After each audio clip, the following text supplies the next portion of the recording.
Hey y'all, we are here with Tall Glass of Jess today for a very special TikTok podcast. We went to a South by Southwest party last night, so I'm going to say this is a South by Southwest edition of TikTok. I think so, yeah. We went to a no sex party. We didn't see any sex, but I think a lot of those people left and had sex. Oh, definitely. I think a lot of people were on a lot of different substances, but it was a good time all around. I enjoyed it. The like 10 girls rolling around on the ground and gyrating, and I wouldn't call it dancing. I wouldn't call it dancing either. Something else. Definitely something else. But it was a really good time. All the adult companies that are based here in Austin got together and threw us a party. Mm-hmm. So it was a good time. I had my first Dom experience. That was your first Dom experience? That was my first, yeah. That's crazy. I'm surprised, honestly. I've had some light, kind of BDSM play with boyfriends and stuff before, but never like a real Dom, dominating me. No, yeah, it's a different experience. Spanking my booty in front of a whole bunch of people. Like a room full of people. Yeah. Have you ever had that experience before? I've definitely done Dom work before for my OnlyFans, but never in front of a whole group of people. We will have to. Maybe I have. We'll have to talk a little bit more about that in the next interview, I think, because I'm curious. Yeah, the woman that did it, her name is Azriel Blackwolf. She even said, she's like, this is like a fraction of what I normally do. She's like, normally I have a whole crew of people. It's a much bigger, but I was like, damn girl. So yeah, I got her contact info. We exchanged info so we can follow up and talk, and she travels all over. It's called House of Thwax was her. I looked her up because I was so curious after the fact. So I was like, I have to say, I liked it more than I thought I would. Mm-hmm. And as I looked around at all those faces, I was like, I might actually like being watched. This has never happened before. Oh, no, definitely. I feel like if you like any type of attention, you're going to like being watched. And if you I don't know, there's something that boosts your confidence about being watched. You know what I mean? I felt very comfortable. Yeah, for sure. Surprisingly comfortable. And I'm looking around at, all these people kind of some were sitting on the ground and some were standing up, and I'm looking at their faces and actually kind of making eye contact and just sort of oh, interesting. Okay. There's people watching me right now. There's probably 50 people watching me right now, which is so funny because it's people watch us online all the time, thousands, but you don't see thousands. It in real time sometimes. Yes, the in real time is a completely different dynamic. I feel like I agree. That's so true. That's so true. I remember the first time I went to a content party and it was holy shit, this is 50 people. Mm-hmm. This is wild, and anything goes. Wild. Well, tell me about you and your work and how you got into doing all this. So basically 2 years ago, I moved to Houston, and at that point I was unemployed and I didn't really know what I was doing, but I ended up starting dancing as a plus size woman. I feel like that's really it was a different experience. My friend was oh yeah, they're opening this plus size strip club. You should join, you know what I mean? I was I had definitely thought about stripping, but I was you know what, why not? So that's how I started, and that's how I got into sex work. Because once you're in the club, I was introduced to so many different types of people, so many types of sex workers, from full service to dancers to anything you could imagine. That's how I met the person that I've done Dom work with, you know what I mean? Okay. Or I've been sub, but I'm not a Dom at all. I'm a sub. But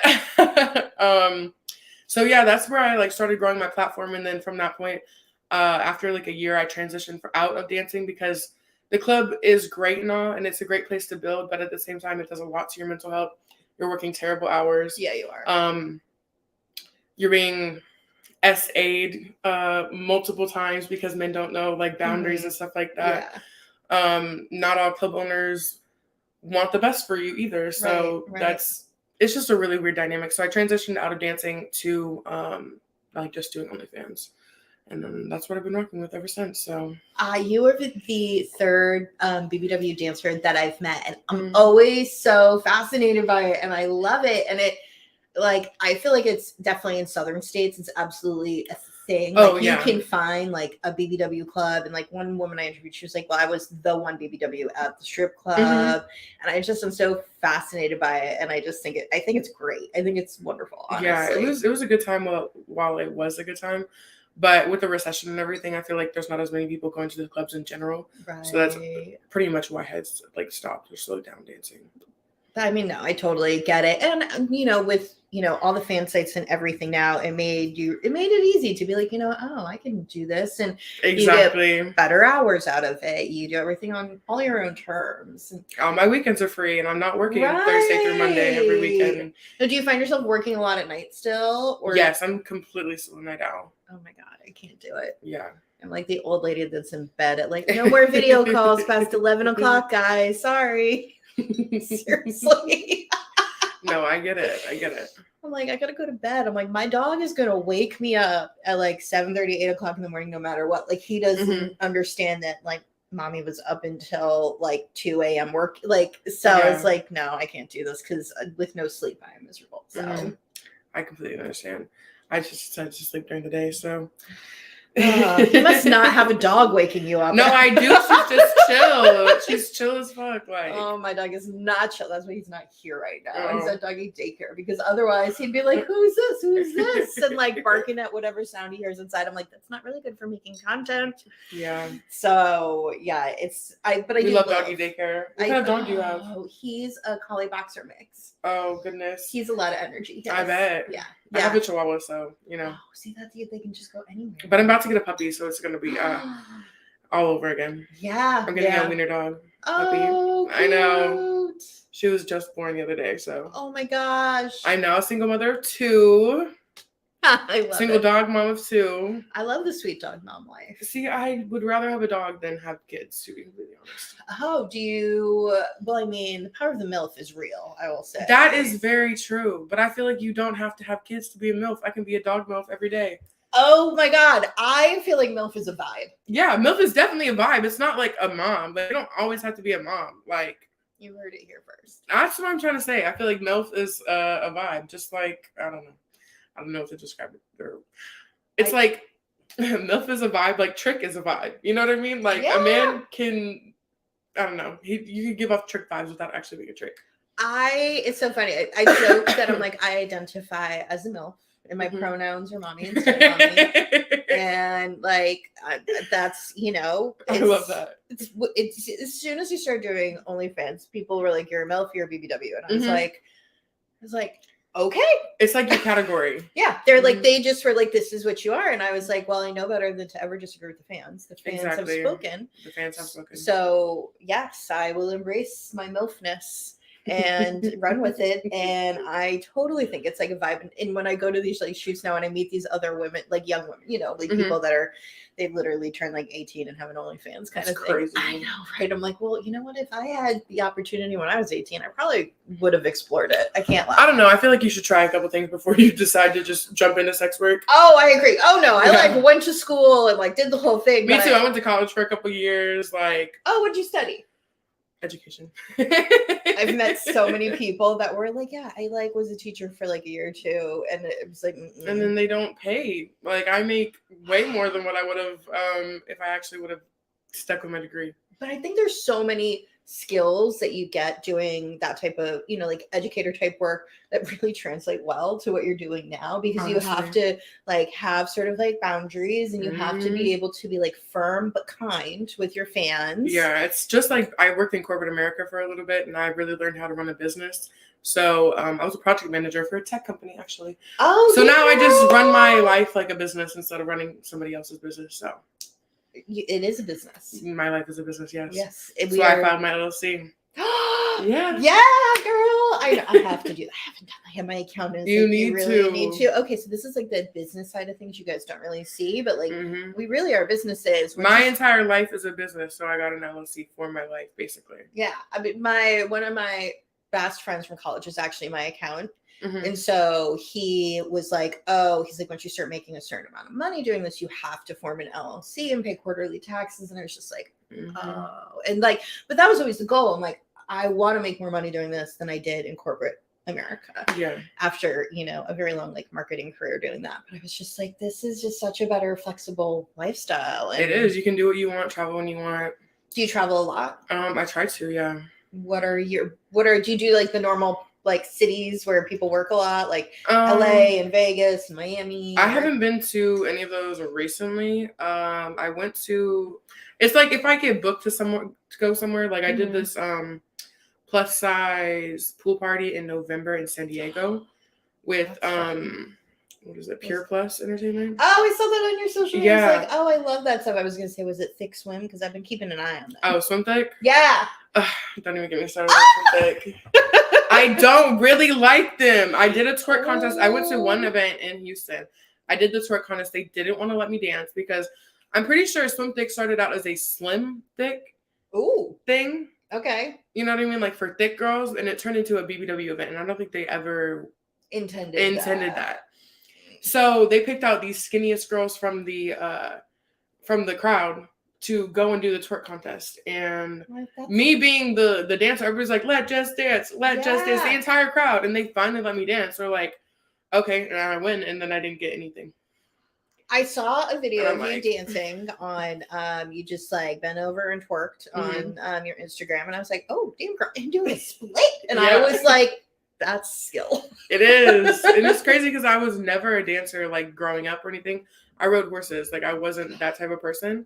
So like dancing is, I feel like I still can't dance. All I can do is like throw ass and I'm flexible. You know what I mean? Flexibility is a key though. It is a key. It's really important too, especially like work on your hip mobility. Oh my God, yes.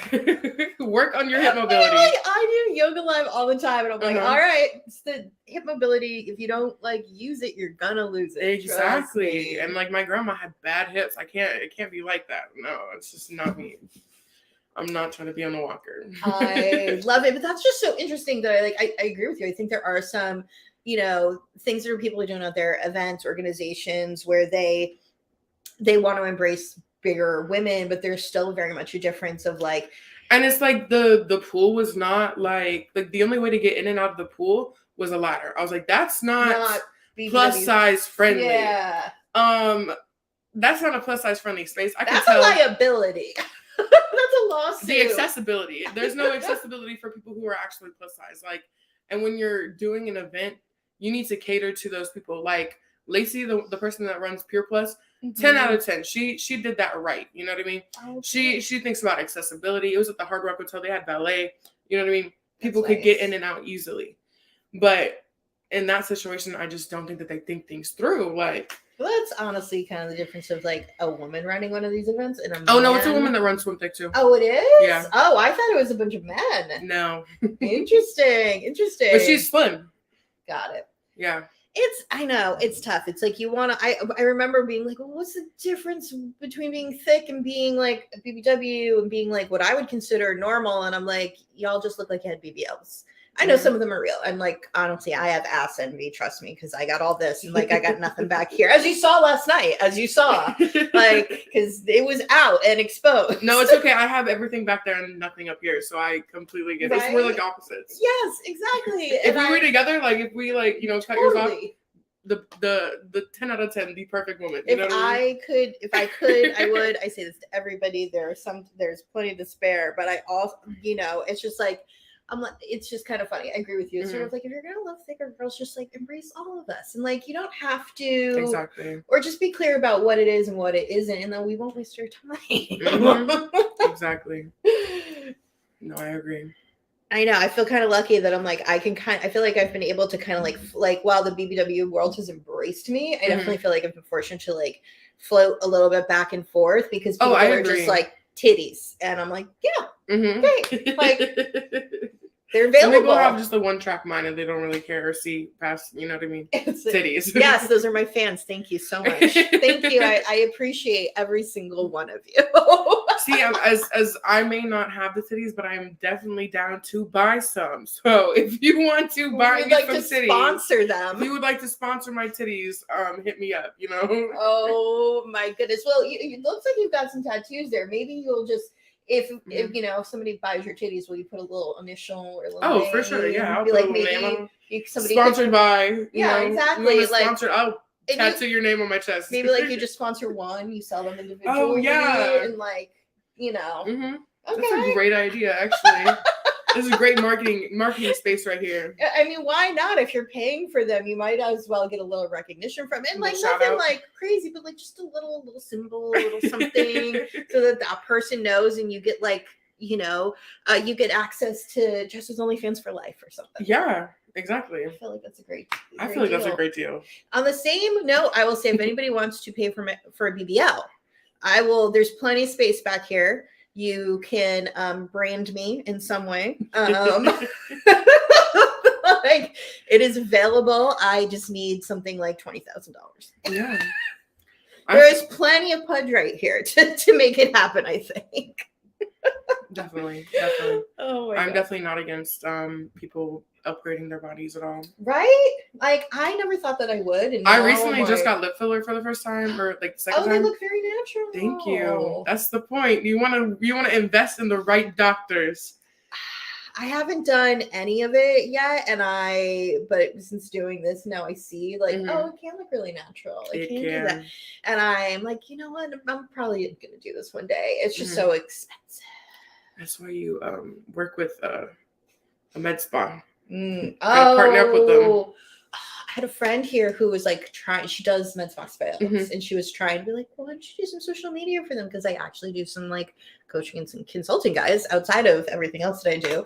She's like, just do a little. And like, yes, I do need to do that, because I totally would. I'd be like, let's talk about all the things. Yeah. So I'm even if you like ran their social media for a month or something like that, you know? Yeah. Just make me look like a little bit more like, I'm not trying to, overdo it, but just a little enhancement. Just a little here and there. Just a little enhancement. Nothing wrong with a little upgrade. I know, because now I'm like, oh God, as I age, I'm like, you're so critical of yourself. I'm like, oh, I have a wrinkle here, and I have wrinkles here. Yeah, I already have a Botox appointment scheduled for when I get back, because I've been seeing one wrinkle pop up over here, and I'm like, we're not doing that yet. We're not doing that yet. 26 hit me like I don't even know. Oh my gosh. You're a baby. 26. 26. It hit me. Like, not only that, but I don't know. It's just 26 has been crazy so far. You're having your quarterly crisis. I think I am. That's officially what this is. Yes. I think so. You'll get through it. Definitely I will. It'll be fine.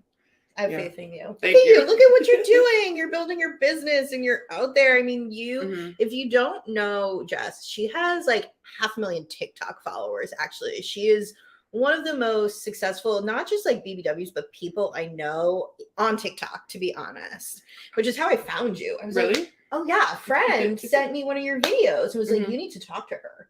And I was like, yes, I do need to talk to her. I need to find her, because I was just like, I love that you've been able to like build that audience, not get yourself in trouble on TikTok, which is such a struggle for most of us. And like, you have this whole community of people that like totally embrace you. It's crazy. They're kind of critical sometimes, but of course. I mean, who isn't at the same time? I feel like they just hold me to a higher standard. Literally, when I was driving up here yesterday, I stopped at Torrid, and like 3 people recognized me at Torrid, because I feel like that's my demographic. You know what I mean? Is, yeah. So they recognize you from your TikTok. Yeah. Oh. And then I stopped at Jimmy John's in San Marcos, and this man, so like 5% of my entire following is male, which is crazy. Yes. That's why I feel like I don't have as many subs on OnlyFans, is because the majority of my following is female. That's interesting, actually. It's really interesting, because majority of girls that I know that do this, half of their following is male. 95%. Yeah. But the problem with that is I do spicy work, and companies don't want to do brand deals with somebody who does OF. I'll send you a website I just discovered called F You Pay Me, and they have an option on there for sex positive. I just found out about it, so I'll send it to you, because I was like, oh, I like that you have this option, because there's all these, as they would call themselves, wellness companies, like the companies that were sponsoring the event last night, that are looking for people like us that have a huge following. I would love to get sponsored by like condom companies, lube companies, you know what I mean? Yeah. I used to be sponsored by Adam and Eve, but they weren't paying me enough, so we're gonna not do that anymore. Right? But, yeah, F you pay us. Yeah, exactly. Like, there's value in the social media following. And you're not doing anything either that's like, you're not really talking about openly about the adult side of things. Plus I have a really like high paywall up as well. Like there's my subscription and you don't get any videos like what's your on my actual feed. It's 14. Oh, that's not that bad. No, but you have to like pay more for the videos, you know what I mean? Oh, I don't have the videos just on my feed on OnlyFans. I know, I do the same thing. Yeah, so, good. So if you come to my page, what you get is the special bonus feature of the podcast interviews, and you get some, like pics that I wouldn't put on Instagram, we'll say. Exactly. And then everything else, yes, is through the messages. Yep, pay-per-view content, and there's quite a bit of I feel like that's the way to do it because I feel like a lot of people tend to post too much on like Twitter and stuff like that. And I'm like, girl, you are giving that away for free. Like I've absolutely gone through those phases, and I went through a phase a couple months ago. It's like I'm like deleting everything from my Twitter. I'm like taking a break, and then now that I've expanded into other sites, I'm like very much going hard on Twitter again. But still, like nothing that's too much. Just because, yeah, I agree with you. I feel like you need to have that paywall up to make people pay. It is, yeah. It's a struggle. It totally is. But I see girls that are very successful that also like post things on Twitter, and I'm like, I don't know how you do it. I guess you just have the numbers, Right. Numbers is part of it. And I think also some of the stuff that some people do might be even more like, I'm going to say hardcore than what they see on like a Twitter. But like, I'm definitely not posting anything on Twitter that is like, to your point, give it away for free. Like many vids does little promo things. Yeah. But like other than that, I'm like, no, you're not really seeing. But yeah, there's definitely a level of work, I will say, where I'm like, oh wow, you are like a professional at this, and I'm still very much an amateur. For sure.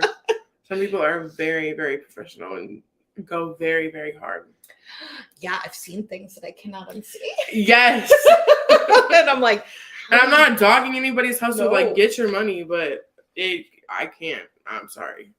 This is absolutely like a journey. Like I have always been so curious about like sexuality and like what people like and all of that. So starting to do this, it was, like there's sort of like a comfort sort of period where you're getting comfortable with yourself and being on camera and like what do you like and what do you not like. This is like you're filming the most vulnerable like act that you can. Right. Like, other than like taking a shit. Like, you know what I mean? Like this is the most vulnerable thing that you can do. You're letting somebody, okay.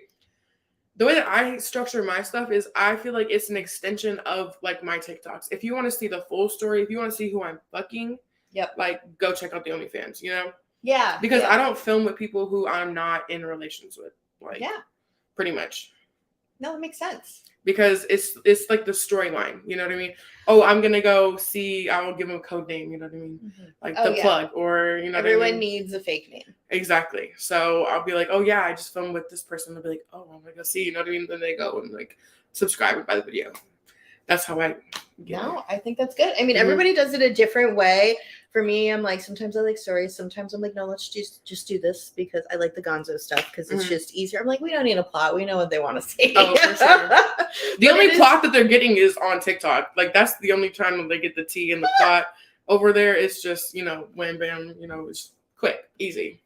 Yeah, that's a really good point. I agree. No, there's so many different ways that people do this, and that's why I love it and love talking to people to be like, how, and honestly, I'm getting like so many insider tips, I gotta say, from talking to people to be like, well, how do you do this? And how did they do that? And like, for sure, seeing how everybody kind of makes it work. And I think a lot of people have this perception that like, we will just sleep with anybody. Yeah. And like any man that pops into a DM that like hits us up, like we're not desperate for content, guys. We're not desperate for people to make content with. Desperation is the last thing that I am. Like, when you're thinking of ways to describe me, desperate is not one of the words that I would use to describe myself. Yeah. If Ed's taught me to be like way more like direct with men and like a whole new level of confidence in myself. I'm like, what do you want? Yeah, like let's get down to the point. Like, what are you interested in? What are you looking for?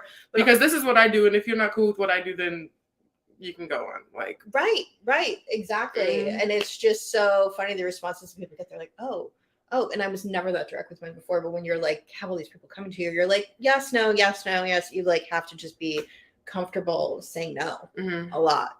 Honestly, saying no a lot. Because I could have sex every day, all day if I wanted to, but some days you don't want to do that. I don't want to do that any day. Like, I really don't. I do that a couple times a year. Yeah. Very special weekends. Yes. Vacation. I think we gotta get you to one of these content parties. I think you'd really enjoy it, and like there's a lot of opportunity to make some very good content. So definitely, I would definitely be down for something like that. I had tried to do one like but I think it fell through or something like that. But yeah. That's where I go away. I call it porn camp. I go to porn camp for the weekend. Where's porn camp located? Usually in Orlando. In Orlando. Interesting. I would think Vegas. They do them in Vegas, but just there's so many people especially in if you like thicker girls, bigger girls. Like Miami seems to be the place. I don't know why. Really, I thought Miami was like more of a BBL place. Like, it's definitely that as well. But the companies, the two like studios that cater to BBL. I mean, there's one in California, there's one in LA, and there's two in Florida. So, but the two that I think have the best reputations are in Florida. Who's that? Plumper Pass and XL Girls. Okay. I think I've heard of Plumper Pass. I'm sure you have. They are the either number one or it's crazy? two. I've never been approached by anybody who does like any company ever. You want me to text Plumper Pass and be like, I got somebody for you? Maybe if the price is right, I might do it. Okay, we will have this conversation after. Yes. And he'll be like, yeah, I want to talk to her. Because you are definitely, yes, you are Plumper Pass material fans. Make sure that you chime in. They're funny because they will like comment on my Twitter, be like, when are you going to do this? Or you should shoot for them. And I'll be like, I'm not against it. It's just like so many things have to align a lot of times with that type of stuff. For sure. And also not having an ass really holds me back, guys. So? Oh yeah, like I've been straight up told like you're not big enough, and I'm like, this is just such a mind fuck for me. It's because you are kind of like in the middle. I am. I totally. Because honestly, if you took off your titties, I feel like you wouldn't be considered plus size. I am definitely like a 14, 16 most of the time. That's crazy. I would not think that. I know, but titties do, but it's like all my weight. I'm like whatever shape that is, where they're like all of your weight is like right here. But yeah, I'm like, I'm 185. I'm like, definitely like, I'm right on that border. I'm right on the, Yeah, I completely understand. I feel like, I don't know what I was going to say. Then like when you just lose your train of thought. I totally know. I know. Well, you know what? Maybe this is a good time to like wrap up the first part of the interview. Make sure you follow Jess. You can find her Instagram at the bottom of the screen, but tell everybody your website where they can find you. of.com/tallglassofjess. And follow her on TikTok too. I mean, if you're on TikTok, because then you get to see a whole different side. You get to see the whole everything. Well, make sure you click the links in the bio so you can watch the next portion of the interview, y'all. Bye. Bye.